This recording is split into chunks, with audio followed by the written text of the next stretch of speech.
any of you girl, which one wants to start presenting, and then we can go on. And would you take a question during your talk, or would you take it at the end? During sounds fine. How about you, Brittany? Yeah. If people want to just go ahead, and I think easiest would be to write in the chat. That way we don't have trouble with audio. But yeah, feel free to anytime to put a question in the chat, and we'll be sure to get to it. Great. So everyone can ask questions during the talk. That's amazing. Thanks a lot. So to you guys. Yeah, well, hi. Thank you all for having Faye and I. My name is Brittany Uhlorn, and I am the former Stronger Together lead. If any of you are familiar with PhD Balance, I used to lead that team, and now I'm going to be starting our new speaking and engagement team. But I just finished my PhD at the University of Arizona in the US in May. I studied cancer biology, and I've since transitioned to a role as a science communicator at the university. So I write a lot of stories for general audiences about a whole range of topics of scientific research.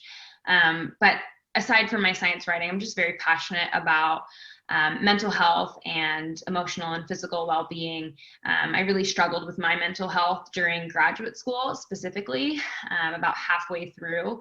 I had a really big turn of events that I'm sure Faye and I will get into, and I just felt so alone in grad school. And so now I'm so passionate about using my experience and resources to help other people navigate if they're having similar struggles, because grad school is such a hard time. So yeah, I'm really grateful to be here today.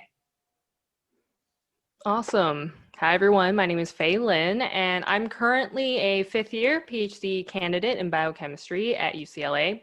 And I first got involved with PhD Balance when we launched our Grad Chat YouTube live video series, which essentially is a live show every Saturday, 12 p.m. Pacific, 3 p.m. Eastern, where we bring on different guests to talk about different aspects of grad school.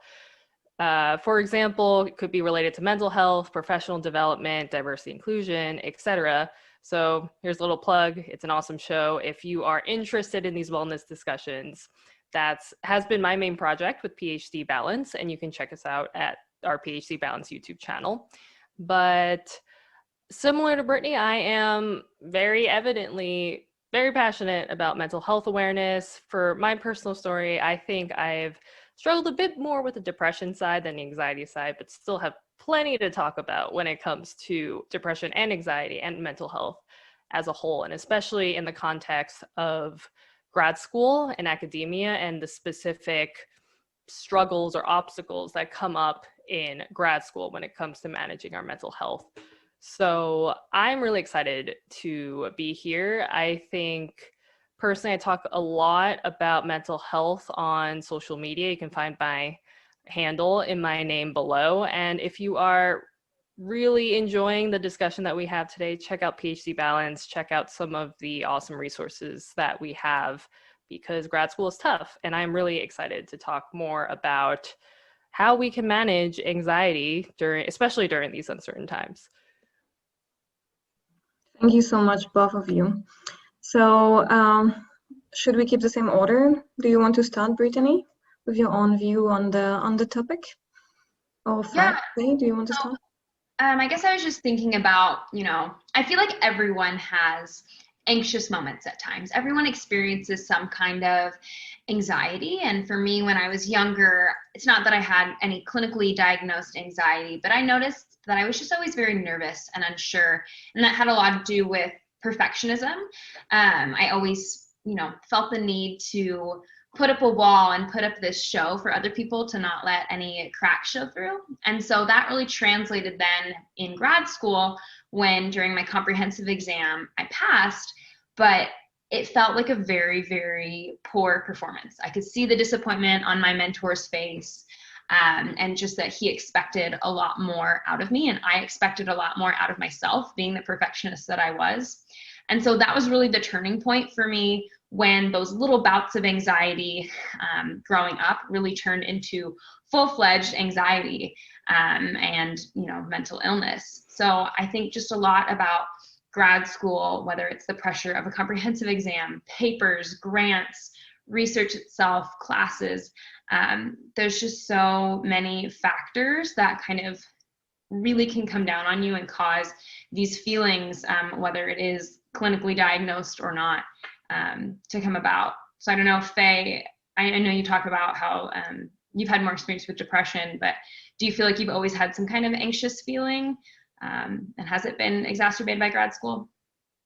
Yeah. And so when I think about, I guess, grad school specific obstacles that come with managing mental health, it took me a long time to realize that a lot of the issues come from the grad school specific environment and not as much about, what's happening internally. Because I think when it comes to mental health struggle, both depression and anxiety, a lot of self-stigma comes about, and also just feeling like, oh, I'm the one that's not good enough. I'm the one who's not worthy. I'm the one who just doesn't belong here, etc. A lot of focus on the self. But I think what I want to share with other people a message that took me a while to learn is that there are many grad school specific issues that just make it extra hard to manage your mental health. So one, I think something big we'll talk about is just stigma. I mean, that's in society, and that is especially prevalent in academia. As a PhD student, makes it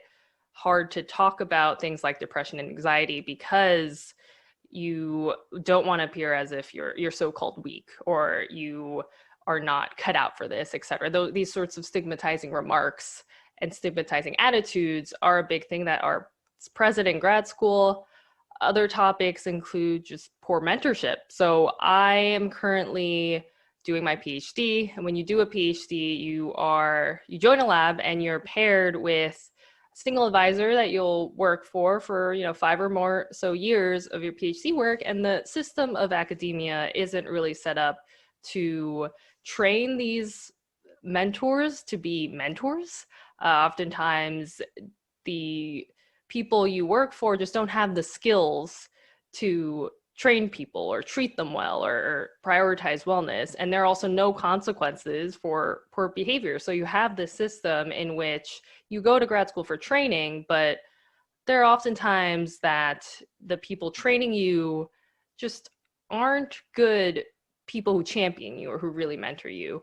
And that's really a big systemic issue in academia as well. That's not to say that there are still incredible mentors out there and there are resources for these mentorship trainings.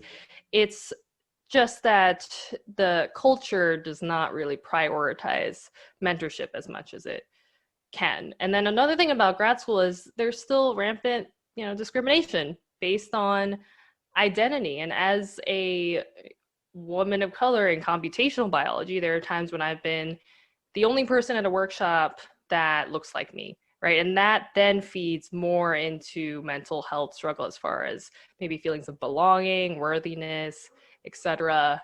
Microaggressions are still very much prevalent in academia for sure. So I think one message that I do want to share is that there is a whole list of external obstacles that make it hard to manage mental health, and to flip the narrative that it's not that people don't belong here or that you're not worthy of this, but there are issues in the system that could be better. And, advocates like me and Brittany and people at PhD Balance, we're working to really tackle those systemic issues and bring awareness to those as well, on top of these resources about how to self-care, how to take care of yourselves.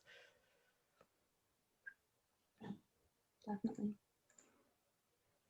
Yeah, I think kind of going off of what you were saying about stigma, I think that is such a huge obstacle, because I remember in grad school when I started feeling what were my symptoms of anxiety. So things like, just being very nervous to have anybody look at my work, being very unsure of myself, afraid to propose any ideas to my PI or my mentor because I was afraid they would be silly or dumb or unworthy. And I especially felt that way as a female, and all of my lab mates were males. I just really felt embarrassed and afraid to put anything out there. And so when I started feeling those symptoms of anxiety and feeling the need to overwork myself to make up for or compensate for any, lack of professionalism or lack of intelligence that others may perceive, I felt like I couldn't share those feelings with anyone. Or at the same time, I also felt like they were normal. I felt like everyone was stressed out. I felt like everyone was unsure of themselves and had this, imposter syndrome, where we don't really live up to our own worth, or we don't really accept our own worth. And so I thought those things were normal. And I thought it wasn't something that I needed to voice. I didn't think my problems were something that needed attention because I was just like everyone else. Or if I was having these problems, especially as a female, I was weak, or I was emotional, and maybe I was PMSing or something, because we hear these things all the time. And so there's just such a bad rep about the way we feel, and we really are conditioned almost to not talk about our feelings. And I think it's so funny, because if you have any physical ailment, if anything's aching, whether it's your arm, if you break your foot, if your tooth hurts, you're going to speak up about it, and you're going to go see a doctor about it, and nobody's going to look at you like you're silly. But anytime we have any sort of like mental symptom, we kind of brush that away really easily. And I just think that's so unfortunate about grad school, especially, is we are almost conditioned to suck it up and do our best and get through it, because there's, you just have to graduate and then it'll be over. But it really shouldn't be like that, because that's what pushes people, really into a hole, into a breaking point. And that's what happened to me. I suppressed my symptoms and my true feelings for so long that finally, when I recognized I had a problem, I was really deep into an eating disorder that I was using to mask any feelings of anxiety. So I think that's something that really needs to change. And I do think it is starting to change. Obviously, we're having wonderful discussions like this about mental health and mental illness, but that is something I would love to see within graduate schools and programs change a lot more in the near future. Yeah, I totally agree. Like, Evan, as a more general point of view, I think like anxiety, depression are really stigmatized in society. Like, it's really difficult to talk about it without being seen as weak, right? Like, it's a simple example, but as like in a family, for example, you talk about it and then people tell you that, oh, but your life is not so bad, there is worse out there, and you're like in a country where there is no war and you can choose a study you want to do, so I don't understand what's your problem, or then family, friends, they can give you some attention, but then after a while, depression, it's not going away after like 2 weeks. Generalized anxiety disorder is not going away in 2 weeks also. Sometimes it takes years to overcome those issues. It takes like years of therapy. It takes years of try to work on ourselves and try to believe that we are worthy. There is no reason to compare ourselves with others and those type of things. And some people, they are like happy to help for like a few days, a few hours, and then it's a bit boring to be around someone that can be anxious or depressed, so it can be really difficult. But if you break your knee or something and it lasts 6 months to recover, nobody would get tired of you or bored of you. This is a very sad truth about mental health, and that's why it's so important that the MeWell community, the PhD Balance, and all of those associations are working to talk to us, the young generations, right? So we can pass it on and talk to everyone about it, because I think it's so important to change this mentality. And to go back to grad school, there is so many different type of toxic supervisors that we can encounter. You go from the one that is letting you way too independent and is never there, to the one that is a total control freak and don't let you do anything. So there is so many different ways of just getting so overwhelmed by grad school.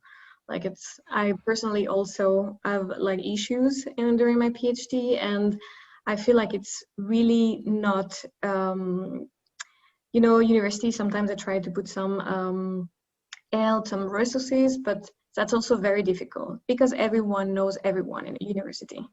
And if you go complain, you talk about it, the word is going fast, sometimes. So I think it's a very sensitive topic at the moment, all of these grad school things. And it's so interesting that there is a lot of witness of that, speaking out about it, because it's so important. But now I'll let you guys continue to talk. No, I think that brings up a great point. You made me think about even talking to an advisor about it. So for example, when I realized I was struggling, I didn't want to tell anyone. I mean, I told my husband at the time because he was living with me and he could see it. It was pretty obvious, but I just felt so ashamed, and I didn't want to talk about it. I didn't want to tell anyone I was going through what I was going through.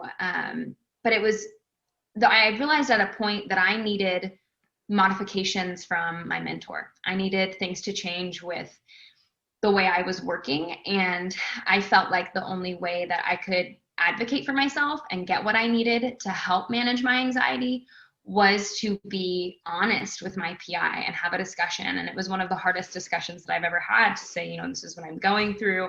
I have anxiety. I have an eating disorder. I need to go to therapy.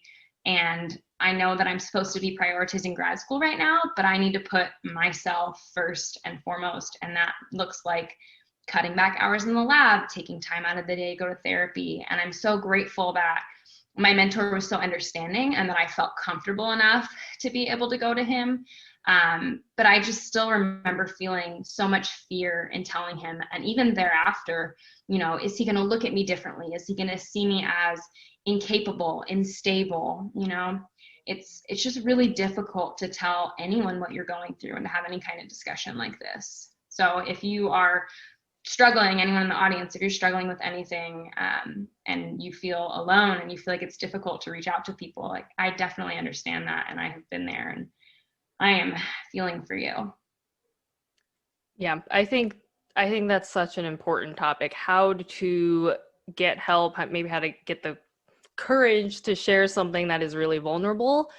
Like, that is such an important topic. And I do hope that through this roundtable, we give people tools or resources. If you're struggling with whatever you're struggling with, have some tools or ways to get the help that you need. And I think how to talk about these struggles, whether it be with your advisor or family or friends, can be tricky at times. And I think I just want to echo what Brittany was saying about, if you are struggling, it is difficult to seek help, but it can be very powerful to speak about your experiences and be vulnerable. So I think one point that comes to mind when I think about sharing your mental health experiences is that it sometimes might even take some resilience, because I've personally, as far as my work in grad school, I actually switched labs because my first advisor was not someone who was able to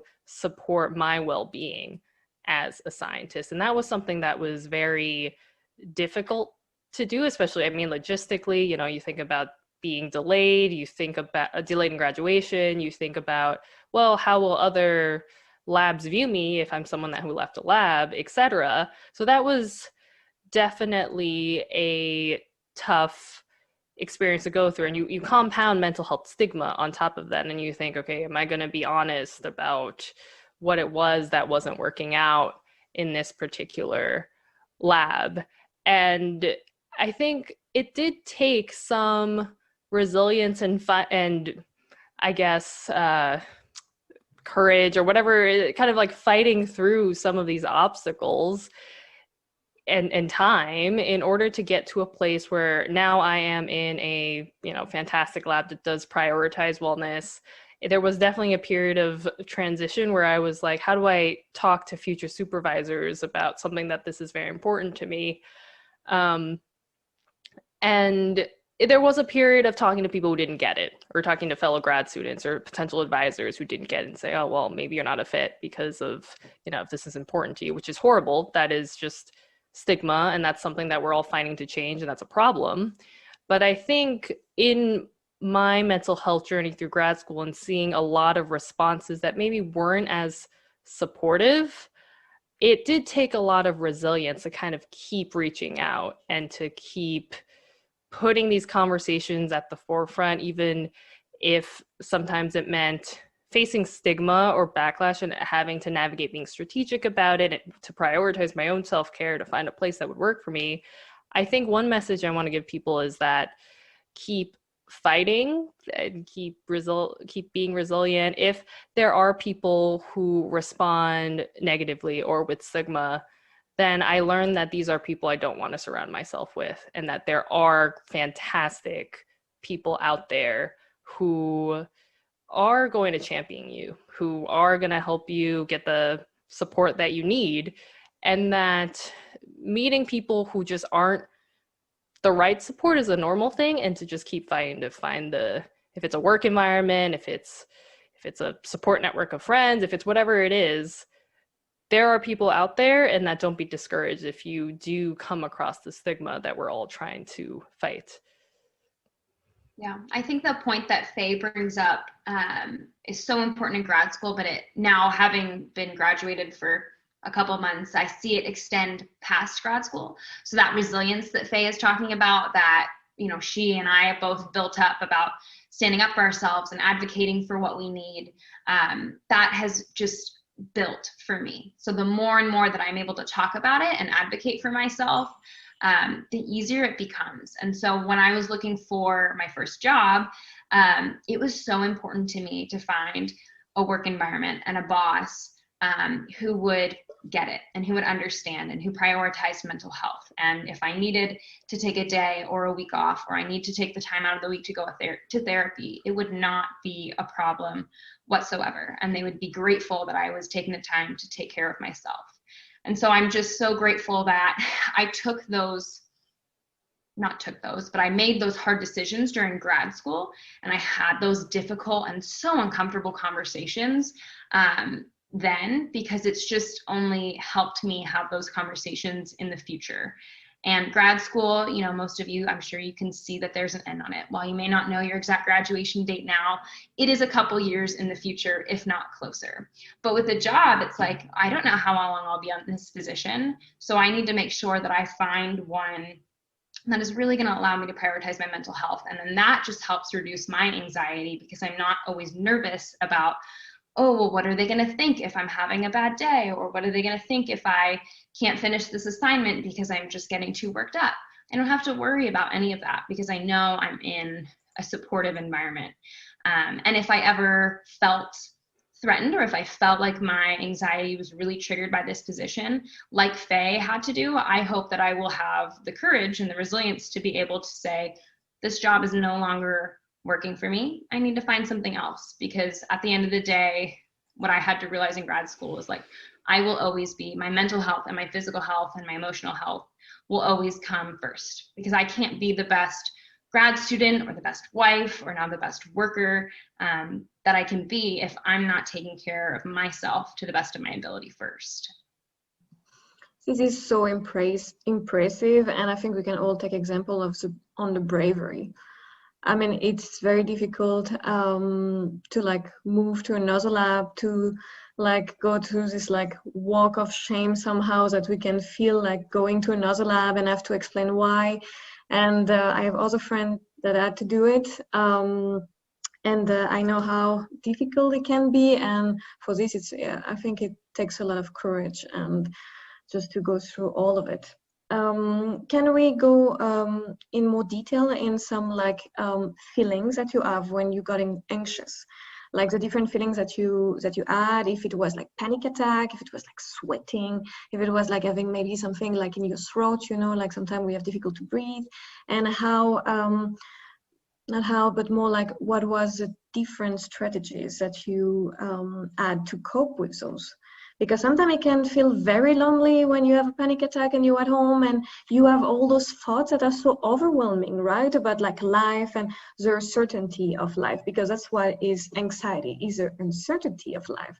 You don't know if you will get another job. You don't know if you will get over this bad supervisor, this bad boyfriend, or just like situation. And you're just thinking, and everything gets so big. And when you're alone at home or when you're at work and you're panicking, you need those coping strategy. You need it, because otherwise you cannot survive through it. Like it's very difficult to go through anxiety without finding any coping strategies.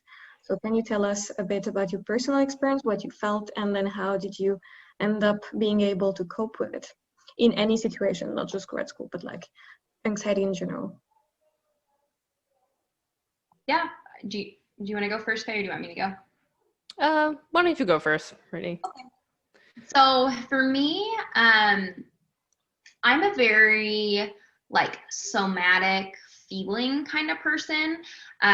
So for me, when I'm getting anxious, my first signs are always physical, before I even notice my thoughts and before I notice that real like mental anxiety. So I'll notice that I do get a little sweaty. It's not the cutest, but I am a sweater when I'm nervous. I also get really big like tightening in my chest. So a lot of the times I feel like things are just really constricting up around my shoulders and my heart and my chest area. And I just feel like things are kind of closing in. It's not like a claustrophobic, but it's like a physical tightening. So I'll notice that. And then I also notice that my hands can get pretty shaky.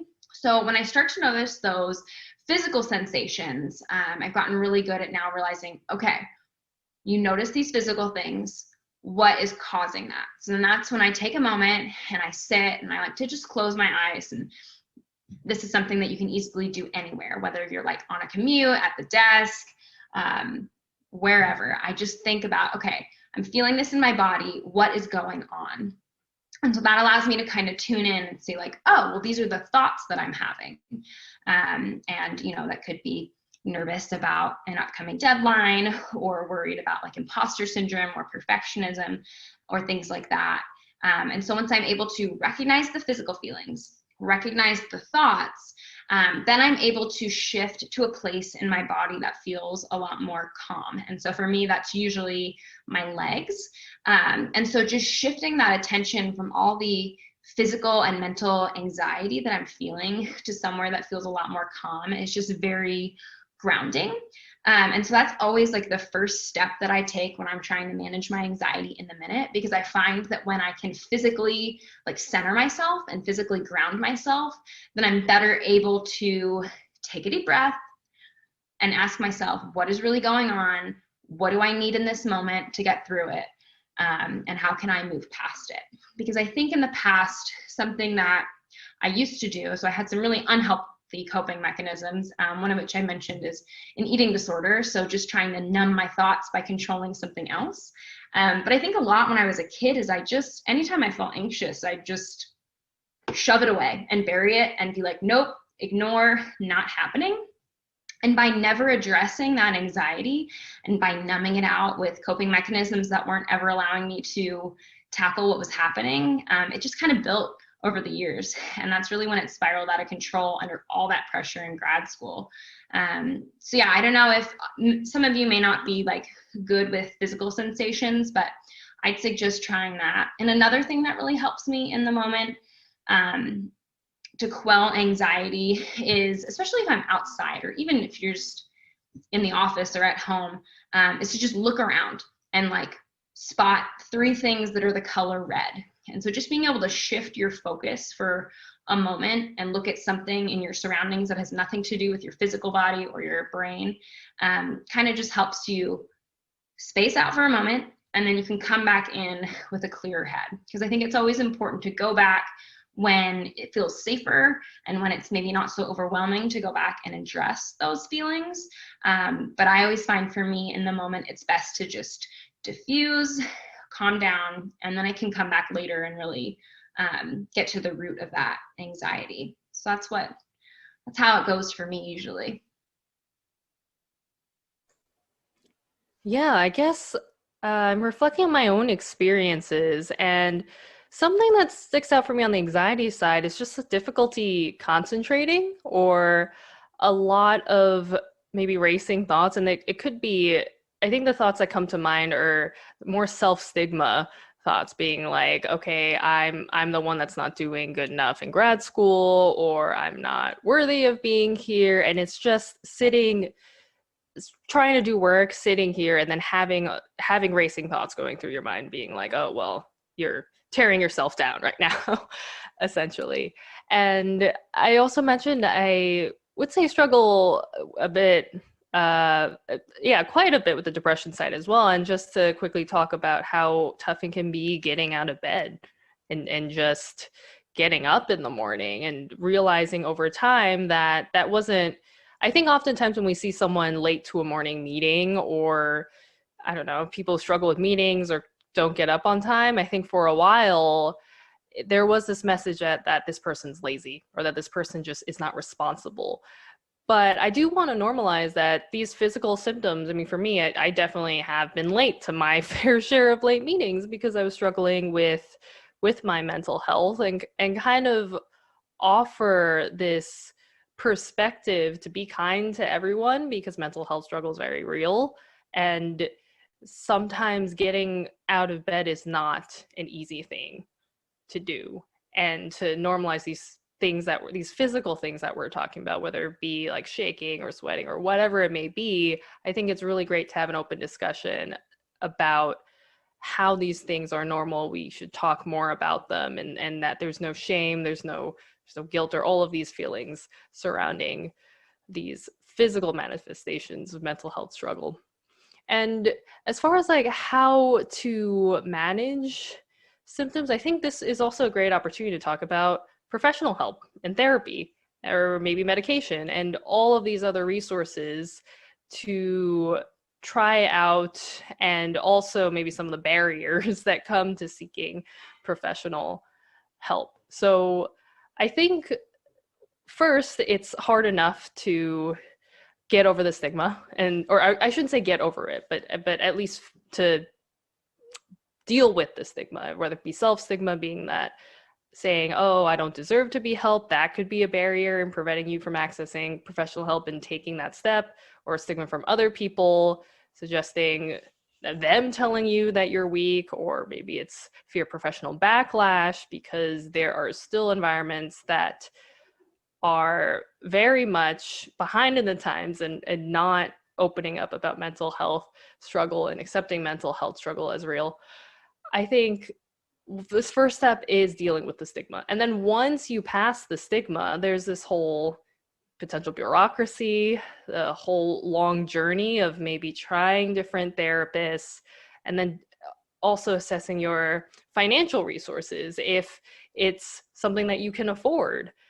And also, if we're talking about medication, it's a whole journey of maybe finding the right cocktail or mixture of medication that works for you. And that could be a journey as far as side effects, waiting for medication to take into effect, etc. I think this is a topic that's kind of close to me, because it took me a really long journey of, if I were to put like a time on it, I would say, let's see, it took a few years for me to find a therapist I could afford, find a regular therapist that worked for me. And that was a few years of just trying all kinds of different things. And in that time, you're still struggling.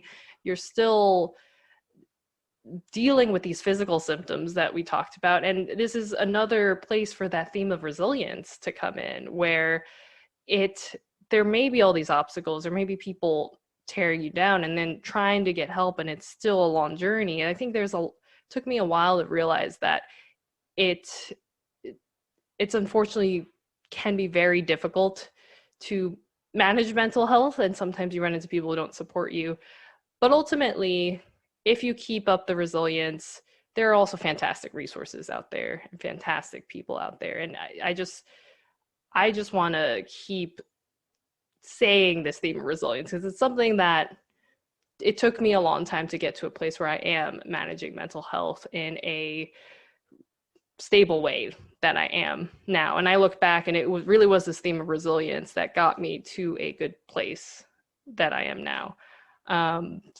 So I don't know, Brittany, do you have anything to share as well, as far as like difficulty seeking professional help, or, what your journey was like? Yeah. So when I first recognized that I had a real mental health struggle and mental illness, I didn't think that I needed professional help, and not everyone does. I don't want to say that if you're going through something, you need to seek a professional. It's not the case. But for me at first, I didn't think I needed to. And I think that was a lot of my perfectionism still coming through, and my stubbornness. I thought, I'm a really smart person. I can do this myself. I am strong enough. Like, it's just my brain, like I think my own thoughts. So why can't I fix myself? And so I thought that, I spent, I think probably 3 or so months trying to get better on my own through just going through some yoga classes, which now I am a yoga instructor and I love, but I really like half-heartedly did them, thought they were very silly, but I was like, this will be the cure, and I'm going to be a better person in 3 months. And I wasn't. My anxiety and my eating disorder had just gotten so much worse. And so when I finally decided, okay, I cannot do this alone, I actually need professional help, it was a really big internal struggle, because it was accepting that I needed to talk to someone else, and that I needed someone to help give me the tools to get myself on the right track. And that was really difficult internally and emotionally. And that gave me a lot of anxiety in and of itself, to just accept that I needed help. And then, yeah, it's a matter of finding whatever option is going to be best for you. So I had to find someone that I liked, someone that I could afford, someone that was within a distance that I could get to during the school day. And I'm very grateful that I had the financial resources and the transportation available to see a therapist, because I know so many people are unable to do that. But yeah, it was just a lot of difficulties to make it to that first appointment. And even when I started therapy, I naively thought, like, oh, this will be something I'll go to once a month for maybe a handful of months and I'll be better. But it was something I ended up going to 1 to 2 times a week. I also had to go see a dietitian, and I had to go to an internal medicine doctor, and all of those things, just time and money and internal struggle, they really add up, and it becomes this bigger journey than you're expecting. And thankfully, I've been able to transition to much less of those as I've gotten a lot better and recovered. But I think what's also helped is adding in non-professional forms of therapy. I also, like Faye, I had to find, or I don't know, like Faye, you were talking about therapy, but I also needed to use prescription medication, which was another internal hurdle, because I thought, okay, I first accepted the help of this complete stranger. Now I have to accept the help of this drug. And I just felt so defeated. But looking back, it was so necessary that I took those steps. But I think it also became important that I found free and non-professional forms of quote unquote therapy or treatment to manage my anxieties. And so those are some of those techniques I was talking about, but also just really getting serious about more of a mindfulness or a yoga or a meditative practice that I can just do at home by myself. I just roll out my mat. That really helps me center and calm my anxiety. And then it was also a lot about setting boundaries, both in my personal life and at work. So really asking for things from my boss, asking for help from my partner and my family, and just really advocating for myself that none of those things cost money. Yes, are they difficult conversations? Of course. But I think you need a combination of things. And I just want to say that nobody's anxiety is the same. Nobody's like treatment plan or supportive plan is going to look the same.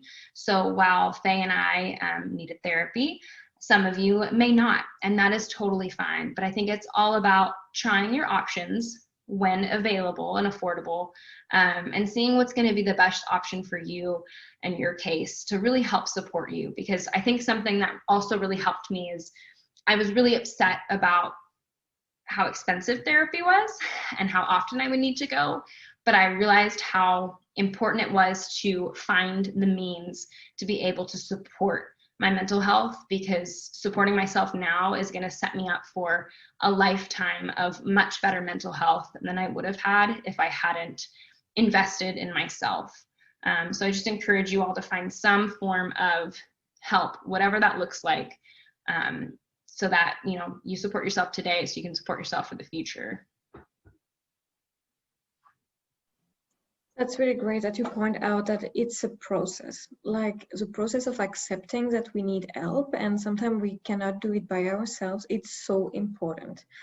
And I don't know if you guys went through it, but like when you had depression or very high anxiety for a long time, and then it goes better, and then you relapse, it's even more difficult to accept that, okay, I was better, and then now I'm not that great anymore, but it cannot be because I overcame it once, so it should be gone now, right?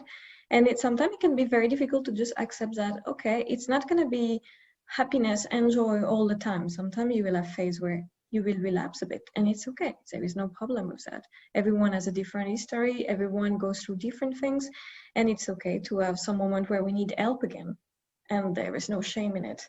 It's totally fine.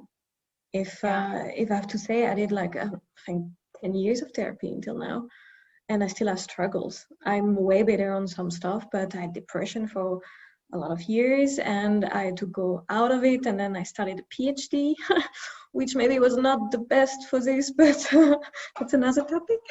But yeah, and then you have to admit that, okay, now I'm going through new challenges, and then sometimes it's not gonna be great, and sometimes I'm gonna need help again for a few months, maybe a whole year, maybe less, it depends, and then it's okay. It's totally okay. We're all humans, and it shouldn't be a problem.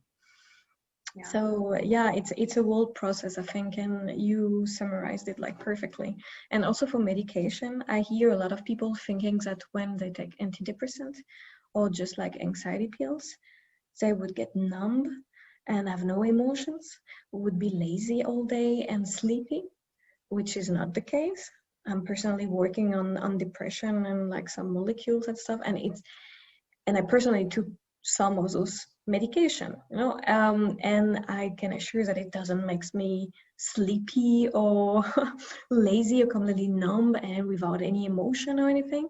So there is so many stigmas behind it, being medication when you have mental illness, because it's still associated with going to the psychiatric hospital and be crazy and get locked up in with like a bunch of crazy people, which is not that at all. So I think this is so important that you can be so open about it, both of you, about like taking medication, going to therapy, because this is so important to hear that anyone can, and there is no shame. There is no, it doesn't mean anything about you like bad. It's just you taking care of yourself. It takes a lot of like strength and how do we say that in English? A lot of strength and resilience, yes, to really come to a place where you know that you have to put it in priority, and whatever people think or said, it doesn't matter, because this is you and what you feel. So there is no problem with it. Yeah, I agree. I think you bring up a good point with what you were saying earlier about how this is a process, and there are times where you feel like you'll be all better, and there were times where I thought I was quote unquote recovered and good forever. And then life hits you, whether that's grad school or whether that's current events. And I don't obviously need to tell you all what's gone on in the past year, but COVID, right when it started, was a huge trigger for me. I thought I was completely over my eating disorder. I thought I had a great handle on my anxiety, and that happened. And I noticed I started having a lot of disordered thoughts again. I had all of those like physical sensations of really severe anxiety again, but it was being able to rely on those tools and that foundation that I had built for myself of all of my arms of treatment that carried me through and continue to carry me through this pandemic and all of the racial injustice and the elections, even just the current events yesterday. There's so much in our world that isn't even related to grad school that is so anxiety provoking and producing, and it is completely normal to feel anxious.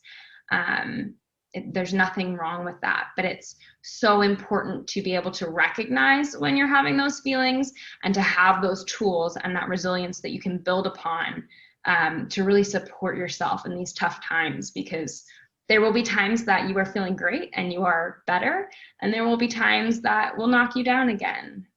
But it's about picking things back up and heading back towards the more positive times. Yeah, I just want to emphasize this concept of it's a process, it's work. I think that's something that I didn't realize when I was first learning about what mental health was, what anxiety was, what depression was. I had this idea that, oh, if I just see a doctor one time, they'll give me some, if it's medication or therapy, or even before that, getting over the stigma to be like, oh, okay, it's okay for me to accept therapy, all of those steps. I did have this mindset that it would be straightforward, I'd be cured or something like that. And it took me some time to learn that it is a process. I think mental health struggle is, as a human being, something that will come in and out of my life, right? And I think, like both Lorraine and Brittany was saying, that is accepted as something that's very normal to the human experience, that they're, depending on, for example, this crazy year that we've had, there can be different events or things that happen in life that are going to make it challenging to manage your mental health. And I think that in the work that I've done so far, as far as finding therapy, or like going to therapy every week and talking about what happened in my day to day, and each time I go to a session, I'm going to learn new tools about, oh, if I had a bit of distorted thinking here, well, in that moment, I can learn a new tool to kind of stop, reflect, bring back, bring myself back to a more realistic grounding point of view. For example, instead of saying, oh, well, this was all my fault, this was obviously like something I did wrong, etc., kind of bring myself back and be like, okay, well, let me be kind to myself. If I made a mistake, or if I didn't do well in presentation or whatever, kind of have tools to say, well, let me stop, be kind to myself. I put in my best effort, and that is an amazing thing. And tools to maybe, if it's flipping your narrative in your day-to-day thoughts, etc., there is all kind of work that I think over time, when you do explore what it means to manage your own mental health, these tools that you develop are going to help you for the next time that maybe something comes up, if it's an extreme event, or for whatever reason you find yourself in a mental health struggle. I think something to keep in mind, that all this work that you're putting in now, you're learning more about yourself, about what works for you, if it is therapy, if it is medication, if it is just, more on the self-care side, if it's exercising, if it's whatever it is that works for you, that all is fantastic information that will help you in the future manage whatever is being thrown your way. So if you do find yourself maybe going back to a state of mental health struggle that you thought you had done a great job of getting past, recognize that it's normal, recognize that you have tools in your tool set to help you manage it. And sometimes they may even be new struggles and you'll have to find some new tools. But again, it's a process, and that's very normal. And we're all human beings who are worthy of being here. And there are resources out there like this panel roundtable discussion that are fantastic. And again, themes of resilience, and just keep fighting, because there are incredible things to live for. This is really well put. There is incredible things to live for, and some we don't ever know yet, it just come later. And yeah, in therapy sometimes it gets really funny, because you tell a therapist something, but yeah, okay, like this happened at work, and and I felt like I was worthless and stuff, and then sometimes they say just one sentence. They're like, oh, but what would you think if someone else would have done it, would have things out of them, would have things that are worthless and their value are associated with their work? If they get fired, for example, does it mean they're not worthy anymore? And then you realize, like, oh yeah, no, I would never think that of anyone. I would have empathy and then think like, okay, that was just not the right job at the right moment, maybe, and maybe they will find something even better. And that doesn't mean anything even about their job. You don't know what the reason for those type of things. It's just an example. But like, we are so tough on ourselves sometimes, and it's even worse with anxiety, that we don't even realize that it doesn't really make sense, because we don't treat other people the way we treat ourselves, which is very, I feel very tough. Like it's really bad, and those negative thoughts are staying because you create a whole mechanism. Like by saying that to yourself all the time, it becomes a reflex to think this way. So it's really difficult to get out of it when it's been years of telling yourself that you're not like good enough, you shouldn't be there, someone will realize that you're not good for this, and they will regret taking you, whatever, like all those like terrible thoughts. It stays stuck in the head by saying it over and over and over. It takes such a lot of like work, as we said, a lot of process to really be able to stop those negative thoughts from coming. And a good thing that my therapist once said is to say, instead of saying I have to do this, it's I would like to do this, or maybe I will do this. because usually also we put ourselves in like kind of like a jail, also in a cage, you know. Oh my God, I have to do all of this and that. And in fact, no, it has to be also kind of like a pleasure to do things, you know. You have to do your homework, but maybe it could be nice to do your homework also, or you have to this deadline and maybe you will enjoy working on it, you know, on these jobs that you have to give away or something. But there is a lot of language that we use that are very hard on ourselves, and we don't really realize it until someone else is pointing that out, and they're like, would you say that to someone else? Or would you, if your friends tell you that, what would you think? And it's true, like you realize that, oh wow, yeah, there is an issue with that, you know. So I was thinking, if it's almost 9 already, we can maybe keep 5 minutes if people have questions or want to ask you something specifically. And or if you have anything else to say. That's quite interesting. Like, I love to hear you guys, so I could hear you for another 2 hours, but of course there is schedules. But if anyone has any questions, that's the moment. Yeah, could I have a small question about, I mean, all of this has been mostly talking about like ourselves and like the resilience that oneself has to impose on us to keep going. But at the same time, I also feel like maybe finding a group of people that are more understanding is quite an important part of the process as well, right? Because like once you don't realize that the other people have the same problems that you have, or something a bit different, but you can also learn about it. And yeah, I think it's quite an important part of the whole thing, right?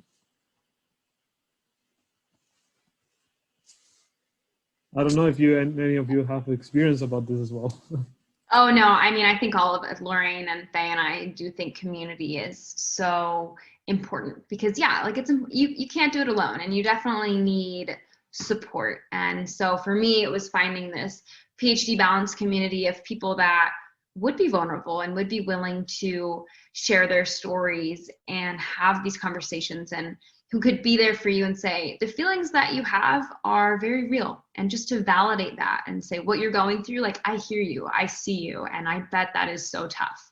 And then to be there, not trying to fix the problem for you, but just to be there to offer support if needed. I think that's essential. And I think it's important to look at your kind of like inner circle in your personal life, right? Like, who are the people you surround yourself with? Who are your friends? Who are the lab mates that you might have? What about the family members you're closest? Are they uplifting you? Are they supporting you? Or are they provoking this anxiety or any kind of mental health struggle you might be having? I think it's really important to take a look and reassess who you are associating with and who you're choosing to spend your time with, because that can have a really big effect on your mental health, good or bad. Definitely. I 100% agree. I think support networks are crucial. And I think, speaking from my own experience, it really was finding, if it's PhD Balance, or if you aren't on Twitter, Twitter has an incredible space for talking about mental health struggles, specifically in academia and grad school. And it really was engaging in those discussions and seeing how many other people were having similar experiences that helped me feel less alone. And I think that definitely helped a lot with managing mental health, connecting with others about shared experiences. So whenever people ask me, you know, what are some tips or tricks or tools to manage mental health, I think finding a support network is super crucial. I think going back to this idea of resilience as well, and kind of Brittany also touched upon this, where you want to reflect on the people you're surrounding yourself with. And sometimes those people may not be championing you or prioritizing your wellness or validating you, etc. So just reflecting on what your support network looks like. Are they providing you, do they make you feel better? Do they make you feel supported? Because I've definitely been in those situations as well where my support network just wasn't good. And it took me a while to realize that it wasn't that I didn't deserve the support or that support wasn't there. They just weren't the right people to be around. And it did take some extra or it did take work and a process to find those people. So I think there is this aspect of support networks are super important, but it may take some resilience to find, and just reflect on who you are surrounding yourself with and if they are providing the support that you need. So there is this balance of focusing on yourself and the resilience to take care of yourself, and then building that support network with that resilience, because not everyone, I know speaking for myself personally, it's just not everyone has the privilege of just finding that support network that easily. So I definitely want to echo how important it is to just find people with shared experience and who can provide that support, but also don't give up if it's a bit hard to find the support that you're looking for. It's out there. So. Yeah, no, that's so important. Also, because not everyone has the same background concerning empathy, mental illness, understanding, and everything. And sometimes you can find friends or just like family or even like work. You can find them like not being very understanding, but sometimes it just take a little discussion or anything. So we should never give up on trying to talk to friends we feel comfortable with, or families that we feel comfortable with, because sometimes that just can listen and understand, and it can bring them something also, because some of those people, they may not understand, but in fact maybe they live something very similar also. So I think this is so important to open up and to talk about things freely, even to people that are not really into those considerations, because sometimes it just like opens something for them also. And they look at you and they're like, okay, you can talk freely about it, so maybe me too, you know? So there is no actual obstacle for me to just talk about it, and maybe they never thought about it before. You never know who you have in front of you. I think it's always important to stay very open and discuss it with people around. Brittany, I think there is a question for you in the group chat. Oh yeah, I see it. Okay, I'll just answer it briefly because I want to respect everybody's time. But yeah, so the first part of the question, how did I know my anxiety in grad school was more different, or was different than growing up? For me, it was really how it was affecting my life and kind of the symptoms that I was feeling. So I was having a really hard time focusing on my work. Mine was also like, I've mentioned this, but I think it was like my eating disorder, which was my coping mechanism for my anxiety, which was really the telltale sign for me. But just like how I was treating the people that I love in my life. Like I could not stand to be around my husband. I didn't want him to look at me, touch me, ask me about how my day was. Couldn't stand talking to my parents. I couldn't concentrate at work. I had zero desire to be a grad student. I just had such low motivation and outlook on life. And I don't know, I felt so lost and so unlike myself. I think that was the biggest thing. I felt so unlike myself, and I hadn't felt that way as a child. And so I think that's really what was like the difference for me. It just was how severe things were and how it was affecting every single aspect of my life. And then in terms of like pursuing, let me see, therapy versus adding other resources. So it's kind of like a trial and error process, I suppose. So when I started therapy, realizing that I was having a hard time opening up at first, and while my therapist would like talk through things with me, I was having a really hard time believing it myself. And also just, I could not sleep at night. And in the moment, like I realized I needed to take prescriptions to be able to help myself sleep at night and stay calm during the day, so that when I went into therapy, I could have a productive session. And then also realizing that I needed something outside of therapy too that wasn't talking based, that I could just do, that would support my mind and my body. And for me, that was yoga. So just thinking about, okay, this aspect is working, or this modality, therapy, for example, is working in this way, but it's not helping this thing. What else can I do to add to help that and see what's missing? So it's trial and error. Some things were added, some things were taken out. But yeah, it was just kind of trying to find those different things that would support the holes or fill the holes, for a better metaphor. That's really inspiring. Like both of your talks, I think are really, really inspiring. If there is any last question or any input, Evan, it doesn't have to be also a question. You can just share if you wish. Otherwise, if there is no more input, no more question, I invite you to take the little survey that I put in the chat, just to give us feedback, because we are a growing association. If you want to help us out a bit to give a feedback on what we thought and what we could ameliorate, that would be really great. And it takes just like a little minute or something.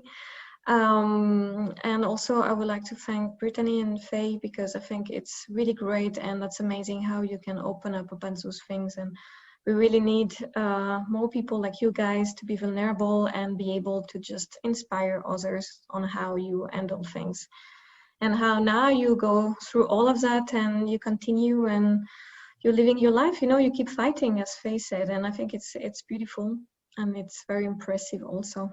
I want to thank you both very much, and I hope we keep in contact afterwards. Thank you so much for having us. I really appreciate it. Yeah, it's great to talk about these things. Hope we can have more discussions, just candid discussions, Mm-hmm. Yeah, it was super fun. I always love talking about this. Yeah, me too. But yeah, thank you so much, everyone. Thank you, everyone who attended. That's really nice of you guys. Happy New Year. It's still time to say it. It's only the 7th of January. And I wish you better years than last year for all of you. And yeah, we see each other maybe later. So, bye, guys.